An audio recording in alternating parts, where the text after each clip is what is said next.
I'm Bear Grylls. And this is Man vs. Wild. I'll teach you today on all my various techniques for you to survive in the wilderness. I'm an expert in traversing the landscape, survey the area. I'm an expert in climbing trees. I'm also an expert in making fires, in surviving high impacts, and all the nature. I am a great explorer.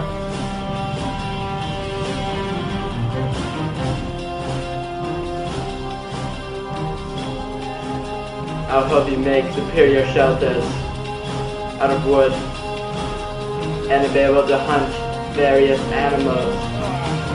I go through the toughest situations any man has ever been through, but in the end, I shall conquer it.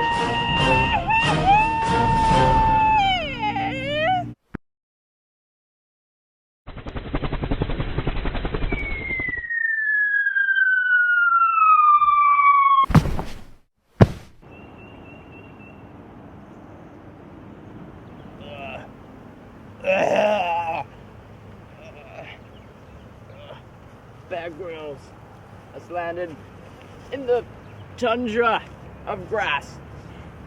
I need to get my pack.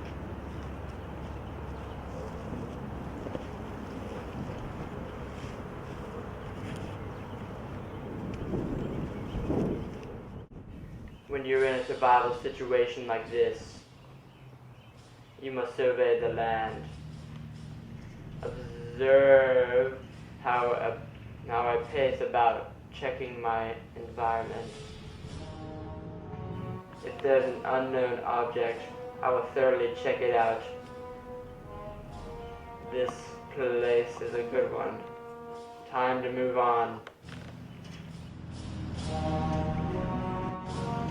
I've landed in the McGee Forest where I must survive for 3 whole days. I will teach you all the methods to stay alive.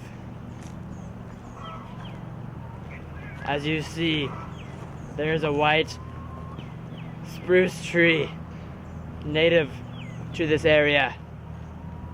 I need to find shelter to spend the night. That is the most important thing.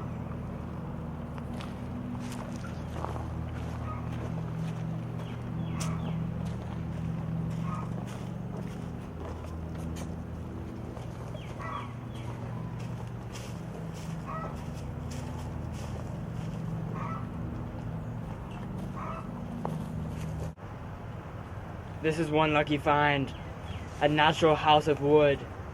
This is very uncommon in nature. I shall dwell here overnight.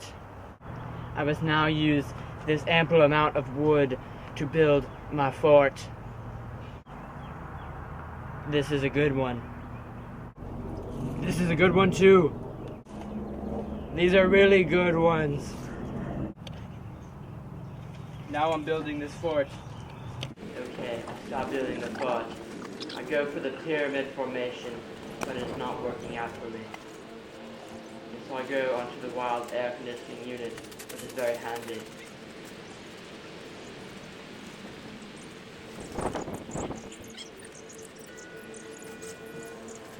I adjust the camera.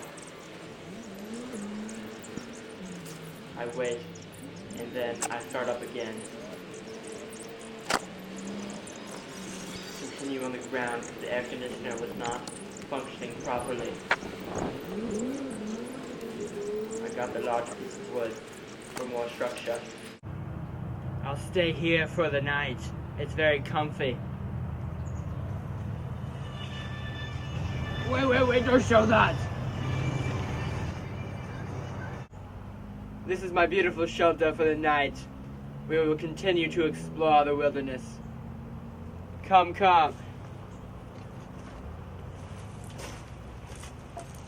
I have yet to adapt to my climate. As you see, this large green tree over there is very beautiful and has multiple healing qualities for women. Please continue with me. through this McGee forest.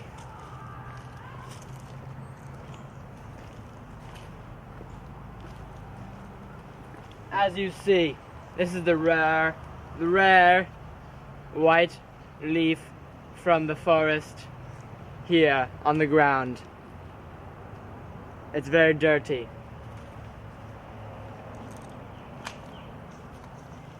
There's also some Asian bamboo growing in here, which is very uncommon.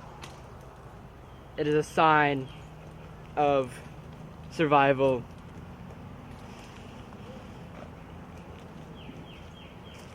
It's very odd that there's a trail already here in an uninhabited area.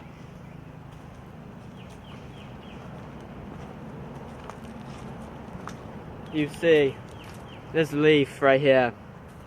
It's very poisonous. If I eat it, I would die very quickly.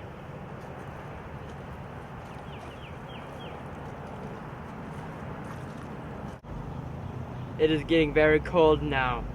I must put on more clothing and make a fire. That is a very important thing to do when you're in a cold environment. If you not stay warm, then you will die out here.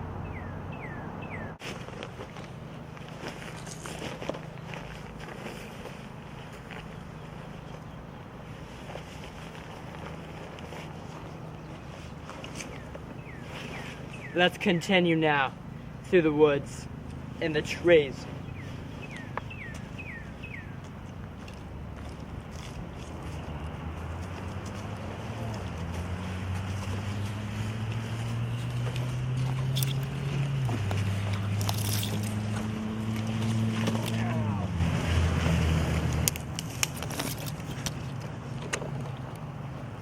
As you see, this is very rare in nature to see all of these structures. Watch your step. I must reach higher ground to see what I can see. I shall go up that ginormous mountain. Come with me.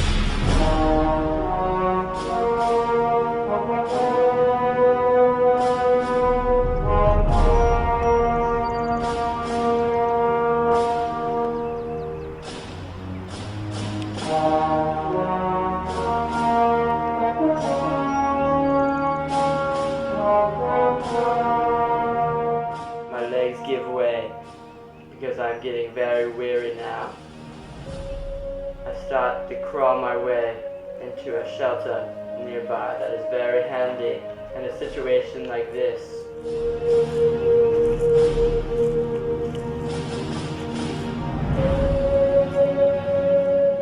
I get in there and I take a brief nap so I can continue my journey up the mountain.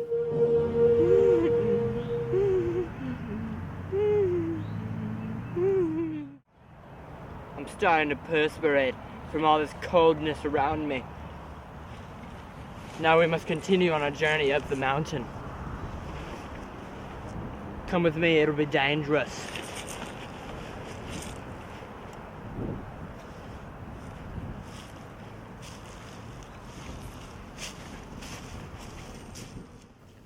I've made it to the top of the mountain.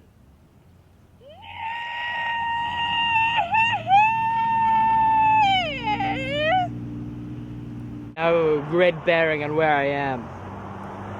Look at all this land that I have conquered. I must look for food. That is the number 2 thing you must always do in a survival situation. Come with me.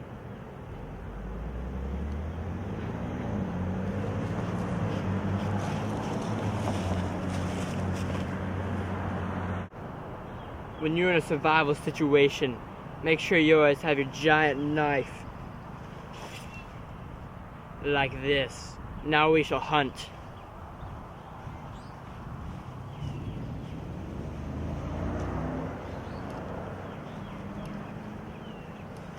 Look over there. It looks like some wildlife. I shall investigate further. Come with me.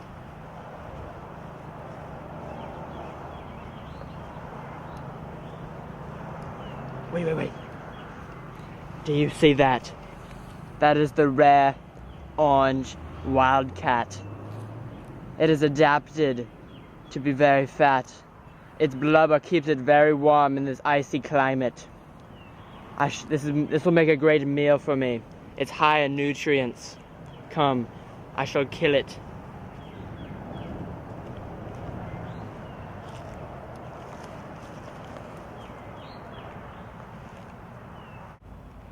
You have to be very quiet when you're stalking a prey like this. Very, very quiet. Oh wait, it's on the move. I'm on the hunt.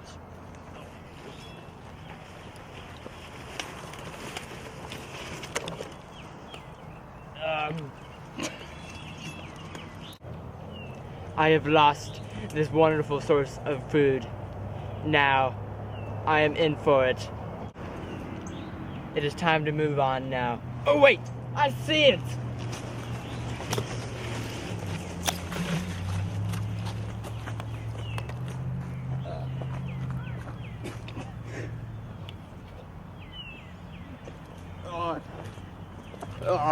I am so sweaty.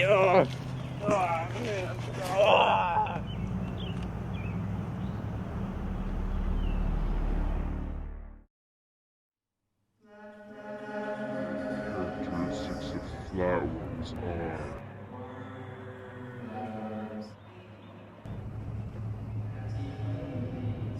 flatworms are flatworms have bilateral symmetry.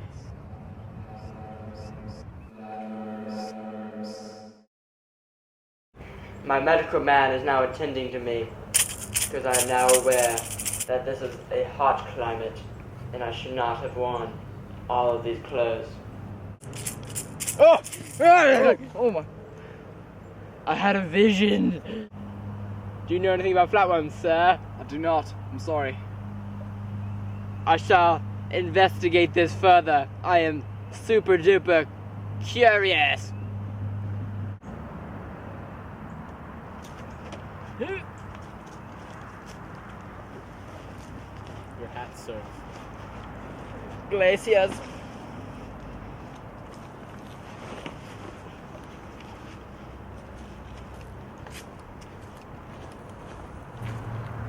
Look, there is a local house. Here I could learn about all the different flatworm species. I will see if there's any residents home.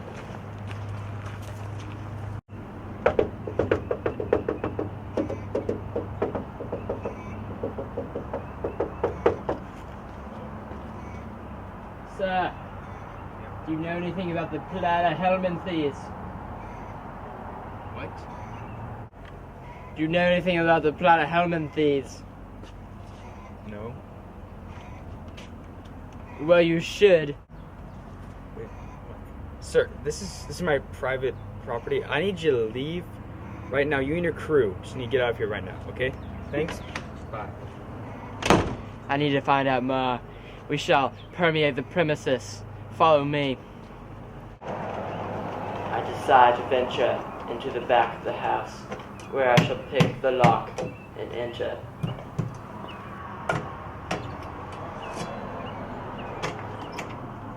Perfect.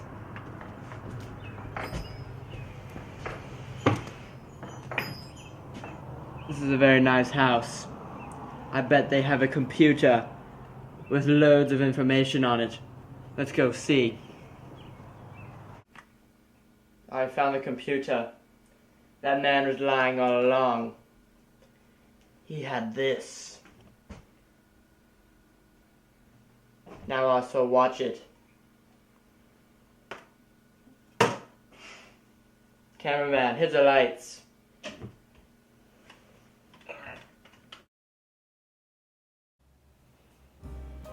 Hello students, welcome to Will's Wild Times.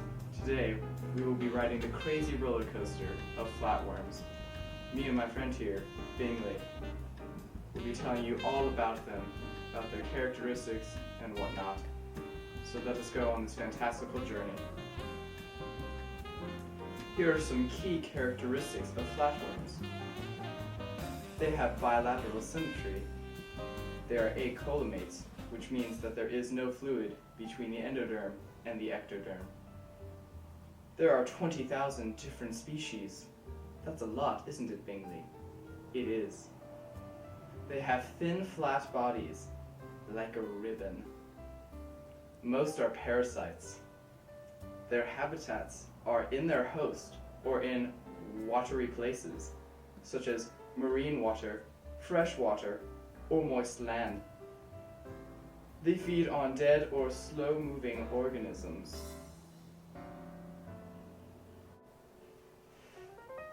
They have tube-like organs at the mouth that suck up the nutrients from their prey. Nutrients go to the digestive tract. It's a two-way digestive system. The pharynx is near the mouth. It is part of the gastrovascular cavity. Now onto the flatworm's digestive system. Oh, Bingley. Never mind. Flatworms have hooks and suckers that attach to the host. Some have reduced digestive system, where they feed on blood or other body tissues. Some don't have a digestive system. Instead, they externally absorb nutrients from the host.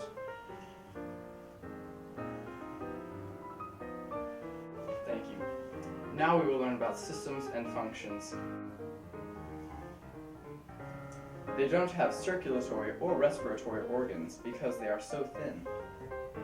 Because they are thin, they use diffusion to get oxygen nutrients through body. The excretory system is a system of tubes. On the side branches of the tubes, there are bulb-like flame cells. Flame cells are lined with cilia that sweep H2O and waste into the tubes. The waste exit through pores on the outside of the body.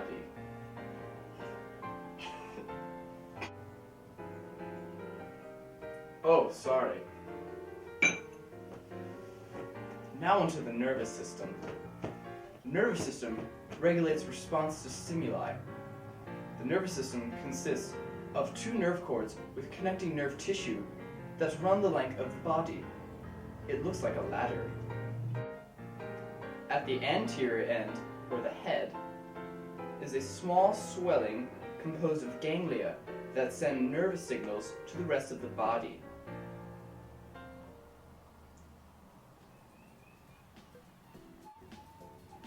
Now time for movement. Some flatworms move by contracting muscles in their body wall. Most glide with cilia on the underside. They are covered in mucus to assist with moving. Now on to reproduction. Some flatworms are hermaphrodites, which means they produce both egg and sperm in the same animal body. Others reproduce through sexual reproduction. Okay. Oh, wait. Some flatworms go through sexual reproduction, which means they exchange the egg and sperm. Marine flatworms are in cocoons until they hatch. Free-living flatworms can asexually reproduce by regeneration. Now time to learn about the... Excuse me. Ah! Yes. Sorry, I gotta run. I'm going to allow my assistant, Harrison, to tell you about the classes of flatworms in Harrison's Mind Hydrating Hour.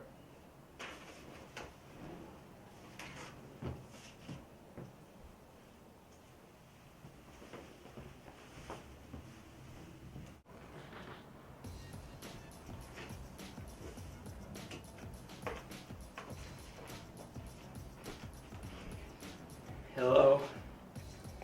Time for the classes. We will now learn about the turbularians. They're the most common. They most commonly live in marine or freshwater habitats. They vary in size, color, and body shape. eye spots that can detect. They have eye spots that can detect presence of or absence of light. Their sensory smell. They use sensory smells to identify chemicals and water movement. The cells sensitive to chemicals are in small protections in the head called Grylls.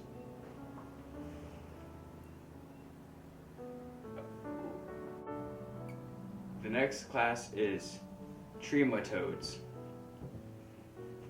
They're parasites that infect the blood or body organs of the host. For a trematode to complete its life cycle, the parasite needs 2 hosts. The next class is the cestodes. Cestodes.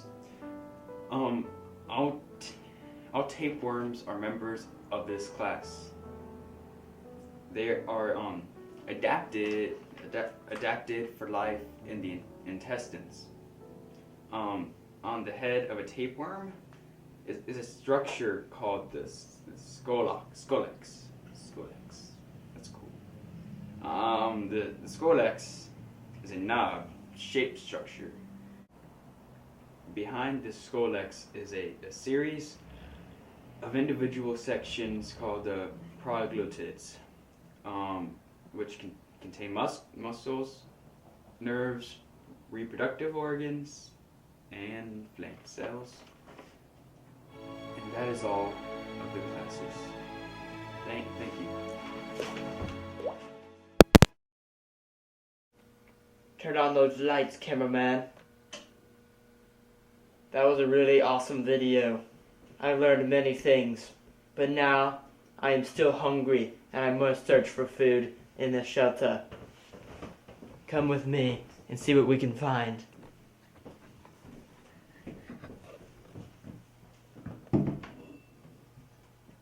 It's clear.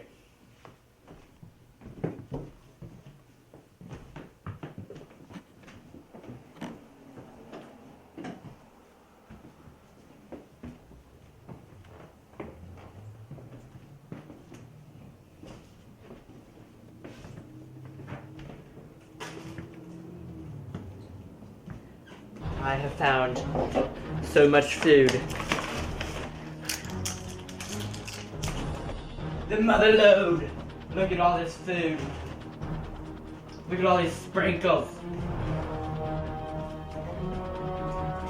Look at all this wonderful drink and more food. I can survive here forever. I prepared this meal for myself. It's very delicious.